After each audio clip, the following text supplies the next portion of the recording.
Bonjour à toutes et à tous, c'est Moedra. On se retrouve pour le troisième épisode de ma série en électronique sur les composants et cette fois je vais traiter la diode. Alors je vais traiter qu'est-ce que c'est qu'une diode, à quoi ça sert, comment on l'utilise et quelles sont ses propriétés. Alors tout d'abord je vais parler de la résistivité. La résistivité c'est le ρ qui est là. Alors on le met dans la relation suivante, on a R égale ρ fois L sur S. R, c'est la résistance en ohm. Vous pouvez regarder ma première vidéo si vous voulez savoir ce que c'est qu'une résistance. Et ρ, c'est la résistivité en ohm mètre. C'est ohm fois mètre, pas ohm divisé par des mètres. Il faut faire attention. L, c'est la longueur en mètres et S, c'est la section en mètre carré. On se doute que si le câble est long, la résistance va augmenter. Et que si la section justement est très petite, eh bien le courant va avoir beaucoup plus de mal à passer, ce qui va augmenter la résistance. Alors généralement, on a trois types de corps purs. On a les métaux, qui sont conducteurs, donc qui ont une résistivité faible, qui varie entre 10-8 et 10-4 ohms mètre. On a les semi-conducteurs, comme son nom l'indique, ils vont conduire selon certaines propriétés physiques. Et leur résistivité varie généralement entre 10-4 et 10 puissance 5 ohms mètre. Et puis on a les isolants, dont le but est de ne pas laisser passer de courant. On considère qu'un matériau est isolant si sa résistivité est supérieure à 10 puissance 5 ohms mètre. Alors, les semi-conducteurs, vous vous en doutez si j'en parle, c'est que la diode est un semi-conducteur. Alors, le constituant, généralement, c'est du silicium. Ça peut être aussi du germanium. Alors, le silicium, on prend la silice qui est du sable, on le purifie pour faire le matériau. Alors, on a deux types de porteurs, en fait. On a les trous et les électrons. Ils servent à introduire les impuretés afin de modifier les propriétés de conduction du matériau, les propriétés électriques. En fait, un semi-conducteur, il est très sensible aux variations de l'environnement. C'est-à-dire que par exemple, si vous avez un capteur photo, vous avez des photorésistances, des photodiodes. Ils sont sensibles à la lumière et donc leur résistivité va varier en fonction de la lumière. Et donc, ça fait varier l'information, quoi. Par exemple, si vous avez un store, vous mettez une photodiode, une photorésistance, et bien si vous avez de la lumière, vous pouvez choisir de commander l'ouverture d'un moteur qui va vous ouvrir ou vous fermer les volets. Ça peut être une utilisation des semi-conducteurs, puisqu'ils sont très sensibles à la lumière. Chose que ne sont pas les métaux. Vous éclairez un métaux, sa résistivité ne va pas varier. Alors, on a généralement deux types. On a le type N. Alors là, on va faire un peu de chimie. On va prendre le tableau de Mendeleïev. Et il s'obtient en fait en dopant les corps avec un électron libre. On prend la cinquième colonne du tableau de Mendeleïev et généralement c'est du phosphore qui est utilisé. La conduction se fait par les électrons puisqu'ils sont majoritaires dans ce type. Le type P, parallèlement, il s'obtient en dopant les corps avec un trou libre. Donc on va prendre plutôt un élément qui est dans la troisième colonne du tableau de Mendeleïev et généralement c'est le bore qui est utilisé. La conduction, elle se fait par les trous puisqu'ils sont majoritaires. Alors la diode. Alors schématiquement, on la représente comme ça. On a le type P qui est d'un côté, le type N qui est de l'autre côté et ils sont séparés par une jonction. Alors la jonction, c'est ce qu'on appelle une limite qui sépare deux régions de semi-conducteurs opposés, le type P et le type N. Ça, c'est le schéma qu'on utilise dans les circuits. Vous avez l'anode et la cathode. Alors, je vous expliquerai comment on fait qu'une diode conduit ou ne conduit pas. Et selon les applications, on veut qu'elle conduise ou qu'elle ne conduise pas. Vous voyez que le schéma n'est absolument pas symétrique. C'est-à-dire que quand vous prenez un condensateur ou une diode, vous voyez qu'il y a une certaine symétrie dans le schéma. Alors que là, il n'y en a absolument pas. Ça veut dire que le composant n'est pas symétrique. Il a un sens de branchement. C'est pour ça qu'il faut y faire attention. Par exemple, là, on voit qu'on a une diode, la 1N4148. C'est ce qu'on appelle une diode de commutation. C'est-à-dire c'est une diode qui est rapide. C'est une diode qui est faite pour justement des transitions de signaux, donc il faut qu'elle soit rapide. Et on voit que on a cet élément qui est noir. Alors, si on prend cette image, on voit que c'est la cathode. Donc, en fait, ça sert à identifier le composant. Ça sert de détrompeur, si vous voulez. Donc, comme ça, vous savez le sens dans lequel vous devez brancher la diode pour votre application sans ambiguïté. Alors comme je le dis souvent, les analogies hydrauliques sont légion en électronique et si on veut comprendre la diode de manière plus concrète, on peut l'imaginer comme un clapet anti-retour. Alors prenons le courant dans le rôle du débit d'eau, comme je l'ai souvent dit, et réfléchissons au fonctionnement en regardant ce clapet abattant. si on va dans ce sens-là, le courant va dans ce sens, il pousse le clapet. Le clapet s'ouvre. Par contre, on voit que là, on a le flux. Le courant va dans ce sens. Il y a un flux de direction. On va de la droite vers la gauche. OK. Maintenant, imaginons que le courant aille de la droite. Donc, on va de la gauche vers la droite. Imaginons que le courant aille de la droite vers la gauche. Eh bien, si vous poussez là, vous voyez que avec ce cran d'arrêt, eh bien, vous ne pouvez pas pousser dans ce sens-là. Vous allez être bloqué.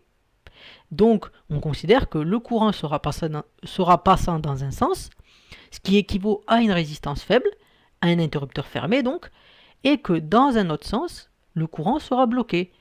Considérons qu'il aura une résistance très élevée, donc que l'interrupteur sera ouvert. Alors, comme je l'ai dit, anode, cathode, quand on considère que la diode est branchée en sens direct, on dit qu'elle est polarisée en sens direct, c'est-à-dire qu'elle est passante. Dans ce sens-là, par exemple, on peut considérer que si ce potentiel est plus élevé que celui-là, eh bien la diode est passante et la diode est équivalente à un fil, si vous voulez, un interrupteur fermé. Donc, la charge verra un courant. Dans le sens inverse, dans ce sens-là, la cathode a un potentiel plus élevé que l'anode. On dit que la diode est polarisée en sens inverse et qu'elle est bloquée dans ce sens-là. C'est-à-dire que on a un interrupteur ouvert. Et donc là, il n'y a pas de courant qui peut passer dans le circuit. Alors du coup là, c'est ce qu'on appelle le modèle idéal, c'est-à-dire c'est une représentation mathématique de la diode. Alors, on va considérer que de manière idéale, en fait, votre diode, s'il y a une différence de potentiel entre l'anode et la cathode qui est supérieure à 0 volts, en fait, votre diode, c'est un fil. Si vous êtes inférieur, c'est un interrupteur ouvert. C'est-à-dire que par exemple, si vous avez 5 volts et une charge avec une diode, eh bien, on considère que 5 volts c'est supérieur à 0, donc en fait, vous pouvez remplacer dans votre circuit la diode par un fil. Si vous avez moins 5 volts, eh bien, vous allez remplacer votre diode par un interrupteur ouvert. C'est ça le principe. Alors là, on a le modèle vraiment idéal, c'est-à-dire le modèle où il n'y a aucune différence aucun seuil pour la diode. Mais en pratique, on va prendre un modèle qui est idéal parce que la caractéristique là est totalement verticale, mais il y a quand même un seuil, c'est-à-dire qu'il faut pouvoir amorcer l'effet de la diode. Si par exemple vous avez 0,5 volts, une diode et la charge, eh bien votre diode ne sera pas passante, donc votre charge n'aura aucun courant. C'est ça qu'il faut comprendre. Donc cette tension, en fait, c'est la tension à vaincre. Si vous voulez, d'un point de vue mécanique, c'est ce qu'on appelle le couple résistant, c'est-à-dire que on doit exercer une force minimale pour pouvoir amorcer le circuit mécanique. Par exemple, si vous avez une grande porte, eh bien, vous devez effectuer un effort minimal pour faire absolument rien. Eh bien, c'est cet effort-là que traduit le seuil de la diode, si vous voulez. Alors là, vous voyez une caractéristique de la diode qui est plus fidèle à la réalité. On peut dire que cette représentation est, comme j'ai dit, assez réaliste. Vous avez la tension là et vous avez le courant là. Alors vous voyez que on s'approche à terme d'une caractéristique verticale.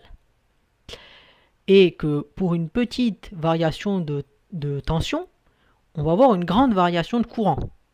Alors que pour une grande variation de courant, à ce stade-là, on aura une petite variation de tension. Ce qui fait qu'on contrôle toujours ce qu'on appelle, on contrôle la diode en courant et pas en tension. Alors là, c'est, comme j'ai dit, cette fonction, c'est caractéristique d'une fonction exponentielle, dont la formule est ici. On a I égale IS fois exponentielle 2V sur VT moins 1. Alors IS, c'est ce qu'on appelle le courant de saturation. VT, c'est ce qu'on appelle la tension thermodynamique, qui dépend de K et de T, et aussi de Q. Et si on veut exprimer plutôt la tension en fonction du courant, on utilise cette fonction-là, c'est-à-dire VT fois le logarithme népérien du courant divisé par le courant de saturation plus 1. Je vais expliquer quels sont les termes que j'ai utilisés à la diapo suivante. Aussi, il est important de préciser que l'objectif d'une diode, c'est qu'elle conduise quand le courant, plutôt quand la tension est positive, dans ce cas supérieur à un seuil. puisqu'on voit que même là, ben, on n'a pas de courant et pourtant la tension n'est pas nulle. Donc il y a un certain seuil qu'il faut déterminer à partir duquel on peut considérer que notre diode remplit bien sa fonction de diode. Quand on prend la tension, il ne faut pas oublier que sur ce schéma, c'est toujours la tension directe qu'on prend dans ce truc, au sens que la tension là, c'est égal à VA moins VK. C'est la différence de potentiel entre ce qu'il y a à l'anode moins ce qu'il y a à la cathode. C'est important de le souligner. Et dans ce cas-là, on voit que quand on est négatif, c'est-à-dire que là, la tension dans cette zone-là, la tension de la cathode est supérieure à la tension de l'anode. Donc la diode est bloquée. Mais comme il y a toujours un problème, on voit qu'on a ce qu'on appelle une tension de claquage. C'est-à-dire que si la tension inverse est supérieure à la tension claquage, la diode commence à devenir passante. Donc le composant commence à être détérioré et il ne remplit plus sa fonction. Donc c'est pour ça qu'il ne faut jamais dépasser cette tension de claquage pour une diode standard. Sinon, ça veut dire que votre composant ne marchera plus. Alors, les caractéristiques, comme je l'ai dit, généralement, si on prend le milieu ambiant, on considère que les composants sont testés à 25 degrés. C'est ce que donnent les documentations constructeurs. Ils prennent toujours 25 degrés comme référence dans leur calcul. Alors K, tout d'abord on a K, puisque à la diapo précédente, vous avez vu que VT dépendait de K, de T et de Q. Et maintenant, je vais expliquer ce que sont ces paramètres. Alors K, c'est ce qu'on appelle la constante de Boltzmann. Donc c'est 1,38 10 puissance moins 23 joules Kelvin moins 1. Là, on a Q, c'est la charge élémentaire de l'électron qui a cette valeur-ci, et la température qui est en Kelvin. Alors, si vous ne savez pas ce que c'est les Kelvin, en gros, c'est une translation des degrés. C'est-à-dire que, généralement, en fait, on considère que le Kelvin, le 0 Kelvin est le 0 absolu. Donc si vous prenez en degrés par exemple moins 273,15, ben, ça correspond à 0 Kelvin. Donc il y a juste en gros on a déplacé la référence. C'est tout. C'est-à-dire que la référence du 0 degré, ben, en Kelvin, c'est pas 0, c'est 273,15. Donc pour 300 Kelvin, qui est donc égal à 27 degrés, bon, on prend toujours des valeurs un peu rondes, on a la tension thermodynamique qui vaut à peu près 26 millivolts. IS, c'est le courant de saturation, le reverse courant ou le courant de fuite. C'est le courant qui s'écoule quand on est branché en inverse. C'est comme je l'ai dit, le but en inverse, c'est de ne pas laisser passer de courant. Mais la diode étant dans notre monde réel n'est pas parfait. Il y a toujours quelques imperfections. Le but est que ce courant de saturation soit le plus petit possible. Par exemple, dans les documentations constructeurs, il précise les valeurs maximale de ce courant. Par exemple, pour le 1N4148, les constructeurs disent que ce courant est inférieur à 25 nanoampères. Généralement, on considérera qu'il est entre 10-15 et 10-9 ampères. Vous pouvez voir là, justement, dans cet extrait de doc que j'ai pris, le reverse courant, où on voit que le max, ben, il est là. Et il dépend aussi de la température. C'est-à-dire que si la température change, ben les caractéristiques changent, puisque les composants électroniques sont très sensibles aux variations de température en général. VR, c'est ce qu'on appelle la tension quand la diode est passante, en inverse. Et il ne faut pas dépasser le max. Et PD, ben, c'est la puissance qui est dissipée en milliwatts. Généralement, des diodes, elles ont 500 milliwatts. Certaines, elles peuvent avoir plus, si c'est des diodes de puissance. Mais c'est une puissance qu'il ne faut pas dépasser. Parce que sinon, eh bien, vous détruisez votre composant, c'est toujours ça. Alors là, j'ai décidé de vous mettre quelques caractéristiques un peu plus lisibles de la relation tension-courant. Alors là, j'ai décidé de mettre le courant en abscisse et la tension en ordonnée. Alors quand on regarde par exemple ce premier schéma, qu'est-ce qu'on constate? On constate que pour un rapport, là pour un rapport 10, eh bien on a une très faible variation de tension. Ce que j'ai dit, là on est peut-être à 0,1, on est à 0,71 et là à 0,01 on est à 0,76 quoi. Donc c'est ce que j'ai dit, c'est que vraiment la diode, en termes de courant, si on multiplie par 10 le courant dans un circuit, la seuil de la diode, sa valeur, elle a quasiment pas changé quoi. C'est une caractéristique importante qu'il faut noter. Là d'ailleurs j'ai décidé aussi de mettre, avec cette fois pas des le courant est toujours en ampères, mais là c'est pas 0,01 ampères, là c'est 10 ampères. On voit que pour 10 ampères, ben, vous imaginez là de 1 à 10, ben, si vous prenez le 0,1 à la 0,76, ben là pour 10 ampères, vous avez même pas 1 volt. Donc de là à là, ben, vous avez multiplié par 1000 quoi. Pour un rapport 1000, ben, vous avez un rapport 0,2 ici, donc c'est rien du tout. Et là on peut même faire encore mieux, on peut prendre un courant que vous n'atteindrez jamais, mais c'est pour faire les calculs, de 100 000 ampères. Eh bien, pour 100 000 ampères, là même pas 1 million d'ampères, ben vous voyez que vous avez 1,3 volts. Donc vous voyez que on peut considérer que pour la plage, c'est comme si la tension était constante, quoi. C'est-à-dire pour une plage de 1 million, pour une plage même dans ce cas-là, dans une plage de 1 milliard en courant, eh bien la tension, elle a varié d'un rapport 2. Donc c'est comme si vous étiez constant, finalement. Et comme je l'indique là, par exemple, si le courant varie d'un facteur 10, on peut considérer que la tension ne varie que de 60 millivolts. Donc si vous êtes d'un rapport 100, eh ben, elle varie de 0,12 volts. Donc vous voyez que c'est rien du tout, quoi.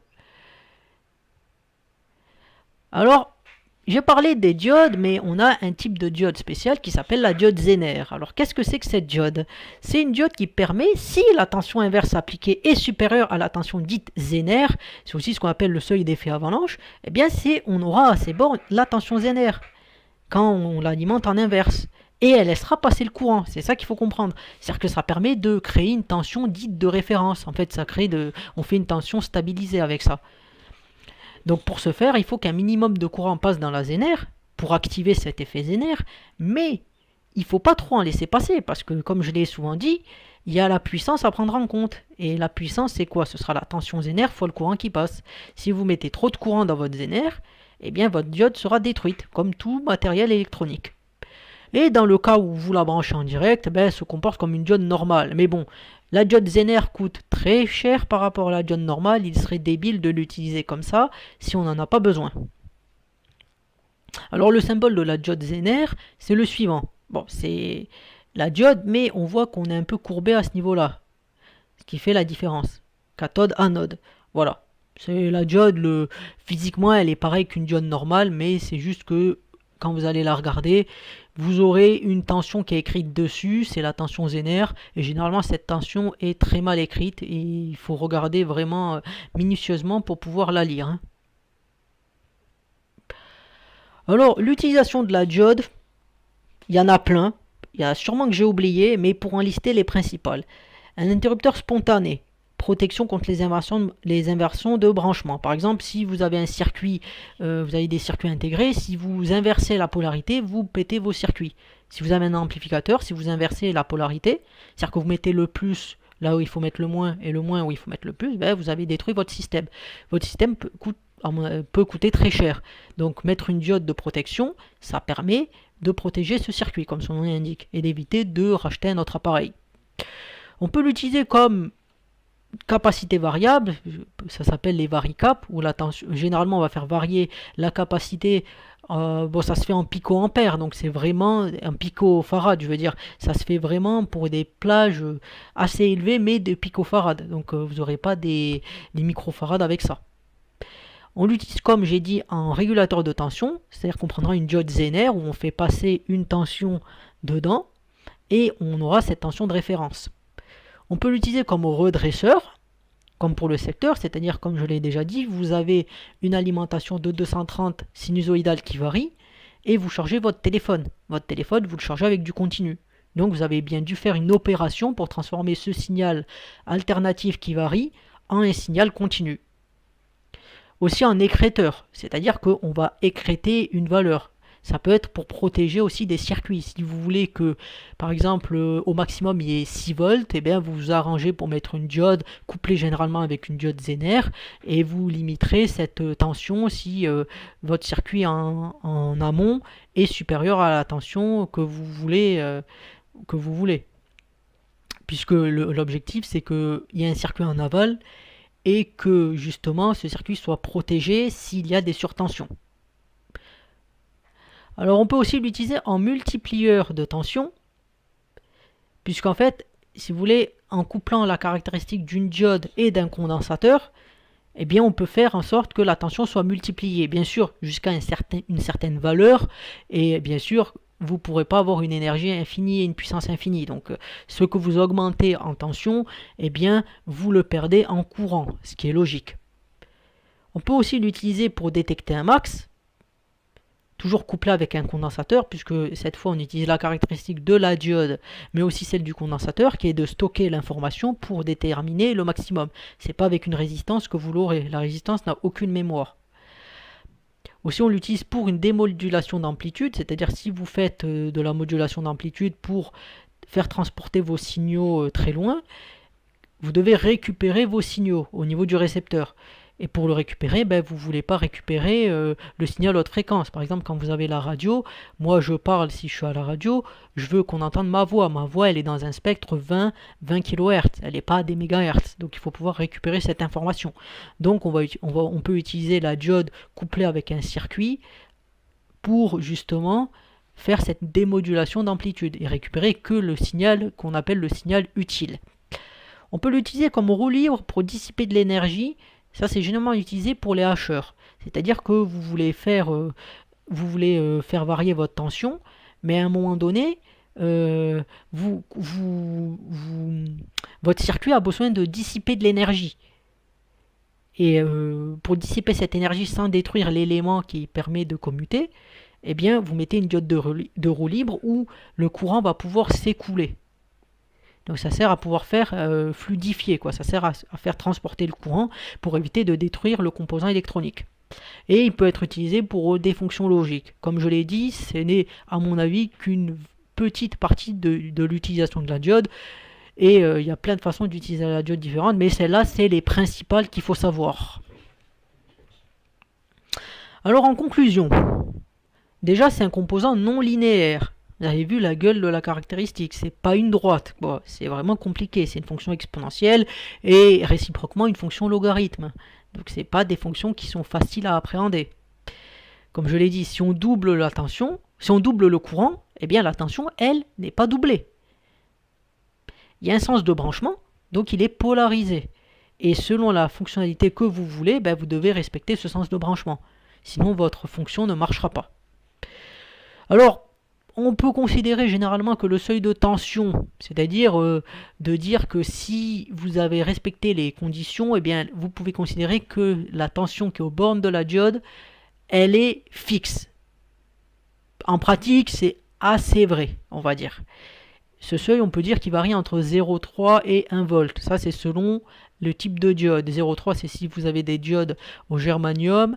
Et généralement, on dit qu'1 volt, c'est vraiment le max, quoi. C'est ce que garantit le constructeur. Il dit vraiment au pire, il garantit que tu ne dépasses pas 1 volt pour les trucs. C'est assez pessimiste, je dois le dire. Alors, il faut retenir que idéalement, le seuil sera à 0. En pratique, on peut modéliser le seuil par une source de tension de 0,7 volts pour les calculs. C'est pas trop faux de le dire, on va dire. C'est cohérent. Après, si vous voulez être plus précis, vous pouvez affiner votre modèle. Je vais en parler après. Dans un circuit, la diode, elle est commandée en courant. Sauf certains cas, on a la tension inverse, mais le courant est négligeable jusqu'à la tension d'avalanche max, bien sûr. Hein. C'est ça le truc. C'est-à-dire que si vous avez la branche en inverse, vous avez votre courant qui est assez faible. Et on a plusieurs types de diodes, les diodes de puissance et les diodes de commutation. Selon l'utilisation que vous voulez faire de votre circuit, vous prendrez l'une ou l'autre type de diode. Par exemple, si vous voulez faire un redresseur qui doit encaisser 200 volts, vous n'allez pas prendre une diode de commutation, vous allez prendre une diode de puissance. Vous êtes à 50 Hz, c'est pas forcément très rapide. Par contre, si vous voulez faire du traitement de signal et tout ça, vous allez utiliser une diode de commutation. Une diode qui ne prend pas une seconde pour aller du point A au point B. Alors les compléments, puisque je trouve que c'est intéressant d'ajouter des compléments, on peut considérer que pour une diode au silicium, le courant inverse double tous les 7 degrés. Qu'est-ce que ça veut dire? Ça veut dire que dans la relation que je vous ai présentée au début, vous avez le courant qui est égal à IS fois facteur de exponentielle de la tension divisé par la tension thermodynamique moins 1. Eh bien, si la température est élevée, eh bien ce IS, il change. Il double tous les 7 degrés. Donc ça veut dire que si par exemple vous avez une plage de 70 degrés, eh bien vous pouvez considérer que votre IS, ben, il est devenu 1000 fois plus grand. Et comme il est devenu 1000 fois plus grand, ben, ça peut jouer sur la caractéristique de la diode. C'est-à-dire que c'est plus les valeurs qu'il faut. Si vous essayez par exemple de faites le test, vous court-circuitez une diode avec une batterie, vous avez 1,4 V dedans. Et pourtant, si vous mesurez le courant, vous avez 1 ampère. Donc ça explique aussi le fait que la température joue beaucoup sur la caractéristique de la diode. Ce qui fait qu'on peut même s'en servir comme on pourrait s'en servir comme thermomètre, puisque c'est assez stable. Et aussi, on peut modéliser, si on veut affiner le modèle idéal, on peut l'affiner en mettant une résistance dynamique. Alors cette résistance dynamique, elle est égale à quoi? Elle est égale à la tension thermodynamique divisée par le courant. Comme je l'ai dit, I, c'est celui de la formule initiale. Elle dépend du point de fonctionnement du montage. C'est-à-dire qu'à un moment donné, vous fixez la tension et le courant. Et c'est à ce moment-là que vous fixez la résistance dynamique. Alors, par exemple, je vais vous montrer après comment ça se passe. Alors, comme je l'ai dit, un modèle plus réaliste tient compte de la résistance dynamique. C'est-à-dire qu'on ne se suffit plus au modèle idéal et donc on veut modéliser la diode d'une autre manière. Alors, on la modélise en mettant une source de tension qui est en série avec la résistance dynamique. Mais concrètement, comment on fait pour trouver le seuil de la source de tension, qui est le seuil du modèle idéal dans ce cas-là, et la résistance dynamique? Alors, par exemple, là, on a cette courbe. Alors, cette courbe, comme je l'ai dit, c'est pas forcément avec des valeurs réalistes de IS. Mais ce que j'ai décidé de faire, c'est d'avoir une image de la courbe, c'est-à-dire de montrer vraiment la relation courant-tension dans une diode. C'est l'objectif de ce graphe. Alors, dans un graphe quelconque, qu'est-ce qu'on ferait? On se placerait déjà à ce qu'on appelle là, en fait, ça c'est ce qu'on appelle le coude. C'est-à-dire que on voit que ça fait comme une espèce de coude.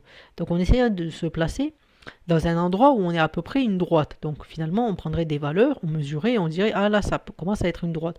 Donc on prend cette partie-là et on fait ce qu'on appelle la pente. C'est-à-dire on voit la direction que ça prend, on la suit. Et là, on arrive à l'intersection entre l'axe des tensions et la droite qu'on a tracée. Eh bien, ce point-là, c'est ce qu'on appelle le seuil de la diode. Donc si on veut faire expérimentalement, c'est comme ça qu'on ferait. Donc là, on a le delta U de la droite, et là, on a un delta I. Et donc le RD, eh bien, c'est delta U sur delta I. Dans cet exemple-là, par exemple, j'ai dit qu'on avait un delta U de 0,70, plutôt, le delta U, c'est 0,77 moins 0,73, donc ça fait 0,04, et le courant, eh bien, il fait 0,01, le delta I. Donc on a une résistance de 4 ohms. C'est vrai que 4 ohms, c'est assez élevé, ce qui me conforte dans l'idée que j'ai choisi des valeurs un peu au pif pour tracer la caractéristique. Et d'ailleurs, on voit que dans cet extrait de documentation, comme ils le disent eux-mêmes, pour calculer les pertes de puissance seulement, la tension de seuil et la résistance dynamique. Eh bien, on voit que là, ça c'est une diode au germanium, parce qu'on voit que la tension le seuil est très petit, c'est pas 0,7. Et que la résistance, là, est encore très petite, on est de l'ordre du milliohm. Mais, comme je l'ai dit, voilà, comme ils le disent eux-mêmes, quand on a des alimentations à forte puissance, donc à forte valeur efficace de tension, eh bien, on va utiliser ce modèle pour calculer la puissance qui est dissipée par la diode, parce qu'on peut plus s'en affranchir. Si par exemple j'ai 230 volts efficaces, eh bien, et une résistance dans mon circuit qui fait 10 ohms, eh bien j'ai quand même 23 ampères, enfin on va dire là en efficace, donc ça me fait quand même, là on multiplie par 500, donc si la résistance, même si elle fait 5 milli, ben, on va quand même consommer peut-être quelques watts. Et là, comme on prend la valeur moyenne du courant, eh bien forcément que ça fait une valeur qui est pas forcément, qui est négligeable un peu face à l'application, mais quand même qu'il faut en tenir compte, peut-être pour la diode en elle-même. Alors du coup, ce que je vais faire cette fois, c'est que je vais séparer la vidéo en deux. C'est-à-dire que d'habitude, vous aviez la partie théorique et la partie simulation dans une vidéo identique. Cependant, comme la partie simulation va être assez longue, ce que je vais faire, c'est que je vais dissocier la partie théorique de la partie simulation. Donc là, ce sera la fin de la vidéo. Et vous aurez la prochaine fois la partie simulation. Donc c'était Moedra. Comme d'habitude, si vous avez aimé, commentez, partagez, likez, abonnez-vous. Ça me fait plaisir, ça me motive toujours plus. Donc je vous dis bye et à plus pour la prochaine vidéo.